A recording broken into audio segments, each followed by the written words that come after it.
This makes the thought of a Jew and an Arab working together sound almost impossible.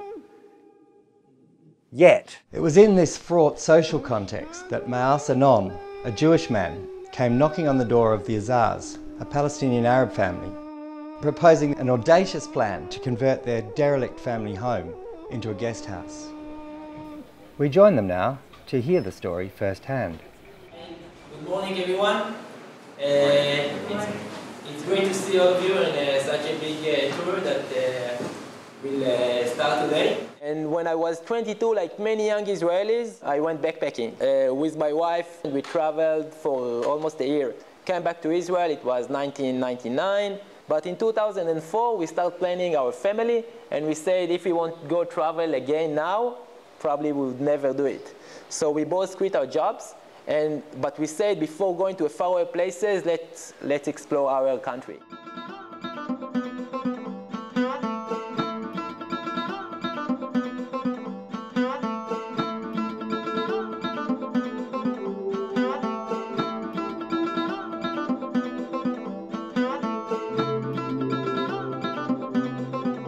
And we realized that we are living in the land of the Bible.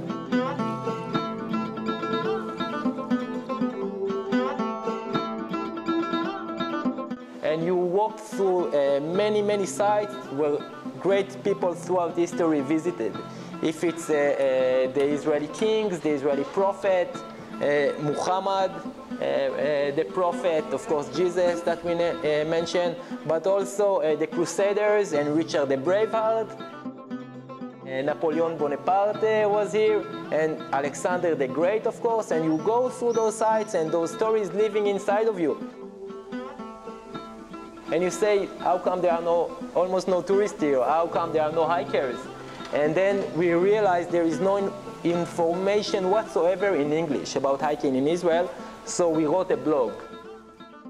And what we realized is that a guest house in a rural community can create a massive, a dramatic, positive change over the life of the local people, just by creating a place where tourists can come and interact with the local community. This is the mayor's well. This is my father's office. So we say, we lived all our life in a Jewish community. We almost never interacted with Israeli Arabs, because that's the life in Israel. It's two separate communities. So we made a list of all the Arab communities along the Israel National Trail. Nazareth, it's in the center of the Galilee. Christian heritage, Muslim majority in a Jewish state. You would never find any other city like this in the world. And we started looking for properties, and we started arranging meetings within Nazareth. And we were very lucky that on our second meeting, we met Soraida. I was very honest. I looked at him and I told him, excuse me, who sent you? And then he said, what do you mean? I told him, I don't know, the CIA, the FBI, who sent you to Nazareth? And he said, nobody sent me. And I said, no, tell me the truth. Why you want to open your business in Nazareth? You know that in Nazareth there are no Jews. He said, yes, so what? I told him, what so what? First of all, nobody will support you. And on the other hand, the economic situation in Nazareth is very bad. So people are closing their businesses and opening other businesses towards the center. And I had an image of an Arab mansion I found online. So she told me, we have a property like this in our family, but Nazareth is very dangerous and no tourists will want to go to the old city. And you are Jewish, like it's dangerous for you. But then he mentioned the old city. I told him, what old city? He said, the old city of Nazareth, the market. I told him, how dare you walk in the old city of Nazareth? The question was, why? I told him, because no one dares to go there. It's a very dangerous place. It's full of drugs, dark in the night, stinky, dirty. People get drunk all the time. You have fights on the streets, and all the shops are closed. Now you are telling me that you want to bring tourists to Nazareth if we are locals and we don't even dare to step in the old city of Nazareth. So he said, maybe you don't see the other side of the coin. I felt very, insulted, and I told him with full respect, Ma'oz, but I was 16 when grandma died, so who are you to tell me about the old city of Nazareth? And he said, listen, the special atmosphere I'm talking about is that when you walk in the old city, you smell the bakeries, the spices, the cardamom of the coffee all around. And suddenly you hear the bells of the Annunciation with one ear, and the other ear you hear the voice from the mosque. And people were very nice to me. You know, I walked for 3 or 4 times already. I looked at him and I was like, are you sure it's the old city of Nazareth? But I didn't say a word. I felt that minute that this man is a little bit abnormal, you know. He has a fantasy, and I told him, do you have money? And he said, no, not 1 penny. I told him, excuse me, so I told the manager, I have to leave this meeting. And then he said, before you leave, wait, maybe you don't believe that, but I would love to see, the manager said that your grandpa has a house in the old city. I told him, so what? And he said, I would love to see it. I might start my business there. I looked at him and I said, Maoz, with full respect, for your own safety, just don't think of opening a business in the old city. But if you insist, forget about the family. You look for another family, because it's not the family that would cooperate with you. And I have nothing against you, with full respect, but because you're a Jew, okay? And you don't know who was Fauzi Azar. He told me, why? Who was Fauzi Azar? I told him, listen, I'm the 7th or 8th generation already, and it was very important that all the time we were brought up to protect and respect the name and the honor of the family. The lands, for sure, after 1948 were taken by the Israeli government. In the late 60s, Grandpa had the official Turkish paper of these lands, and by the way, we still have them. And he said that he wants to get back the lands. So he went to the special offices and he asked to get back the lands. The answer was, we can't give you back the lands, but we would pay you some money instead. Grandpa refused the money and he said, I won't accept your money because I won't let my children or grandchildren say that I sold my lands to Jews. So I shared it with Maoz in order to tell him that we don't care for money. The main idea is to protect and honor this name. So he said, okay, I don't want to buy the house, but I would love to see it. I said, no way. On his way out, he told me, can I get your mom's number? I told him, yes. I was sure he won't, after this whole story, he won't dare to call or even. And I got her mother's phone number. She was in charge for the real estate. And I contacted Soraida's mother, the daughter of Fauzi Azar. And the first, like just on the phone after, let's have a coffee together. Nothing wrong, no harm will come from that. When he called me, we met for a cup of coffee. He was with his friend that now is his wife and the mother of his children, Shlomit. And he told me I would like to rent the house. Really, I was scared to death for him to enter to Nazareth and to live there as a Jew. And then I told him I would not accept. I told him it was a kind of joke because he was a very nice guy. I told him, it's not enough for you what you took from us. You want my parents' house? After a few seconds, she told me, you Jewish people, you took all our land. Now you want me to give you my parents' house? Are you insane? So I told her, look, it wasn't me personally. Let's have a coffee together. No harm will come from that. And also in the Arab culture, you are doing business on a family connection, relationship, or reputation. Coming with no reputation, no one can know your father, your sisters, your mother-in-law. No one will do business with you. It's very difficult. And then we had another meeting and another meeting. And then on the 4th meeting, she asked me, Maoz, are you serious? Are you really going to go into the old city of Nazareth where no one go? There are no guest houses there, no hostel, no tourists. Do you really want to open a guest house there? Isn't it too dangerous? I tell yes, of course I want to. She said, you know what? I believe you. Here are the keys to the house. You can start your project today. And it was Wednesday afternoon, and I had this fantasy and this dream, but actually fulfilling it and executing, it's like completely different story. So I took a big breath and I said, okay, I'm taking the keys. So I took the keys. My only interest with my 4 sisters was to keep the name of my father, Fauzi Azar.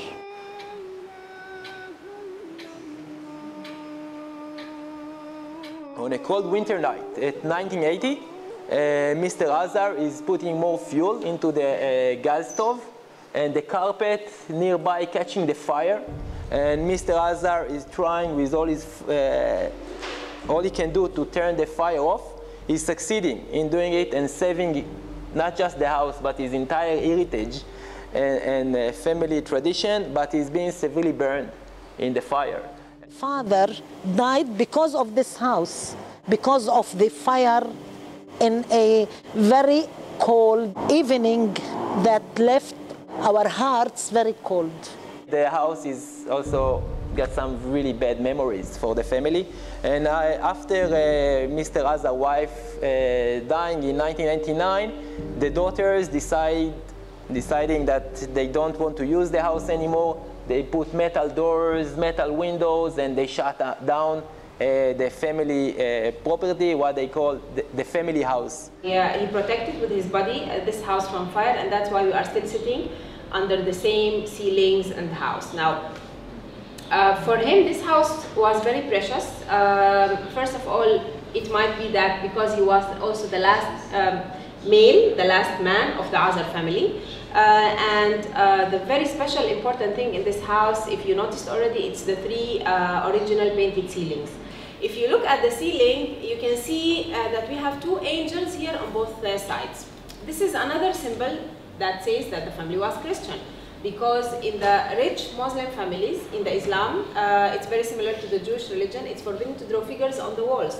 So in their houses, you won't find figures, you will find more vegetables, fruits, flowers and gardens, but not figures, okay? In the center of every painted ceiling, we can see still some pieces of mirror. It's broken, a broken mirror. Why? In the years 18-something, they didn't have electricity. So they used to hang the chandelier with the candles, and the mirror reflected the light of the candles, okay? Now, all the doors and the windows are made of cedar wood. This wood was brought from the Taurus mountains from Turkey.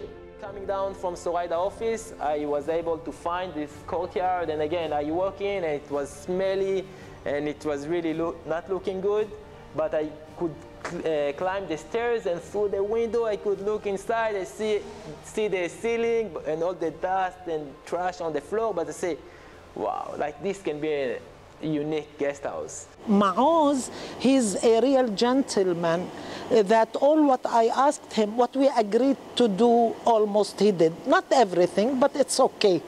More than 70%. So I took the keys and I called my wife, told her, honey, I'm staying in Nazareth tonight, so we can start. We cleaned those 3 rooms here around us. We cleaned the floor, minor painting, cleaned the kitchen, and Sunday morning, we opened. Yeah.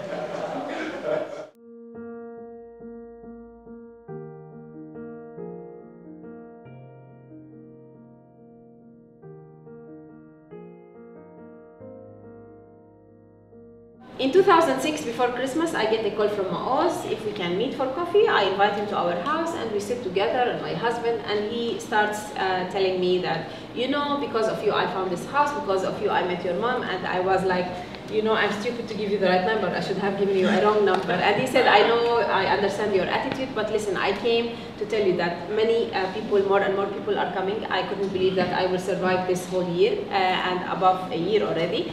But I would love to have you there because it's hotel management. I don't know anything in hotels. And on the other hand, more and more Germans are coming, and I know that you speak German. I told him, Maoz, with full respect, but I can't come to that house. And you are there. I know that nobody from the family will wait for me there, not grandma, not grandpa. And seeing you there, it's for me like a kind of another occupation, you know. And after 17 years, it wasn't easy at all to come and to walk in the old city. I was, you know, walking, and suddenly to see the name of Fauzi Azar, it was a big excitement for me. After 17 years, I followed the signs, and then I reached down the small door. And the minute I wanted to open it, I couldn't. I started really crying like a baby, because after all those years to come here and to find no one from the family, and you don't expect beyond the door, what's going on? Is there any swimming pool? You know, what's going on there? He damaged everything, what's happening? So I opened the door, and suddenly you see the yard, the plants, that it's the same old yard, but it's clean, it's protected, it's you know, full of life. And I went up the stairs and I saw the doors open like this. And I looked directly on the right side to see Grandpa's picture, that it's still on the wall, hanging on the wall with the family. I was very, very proud to be this man's granddaughter.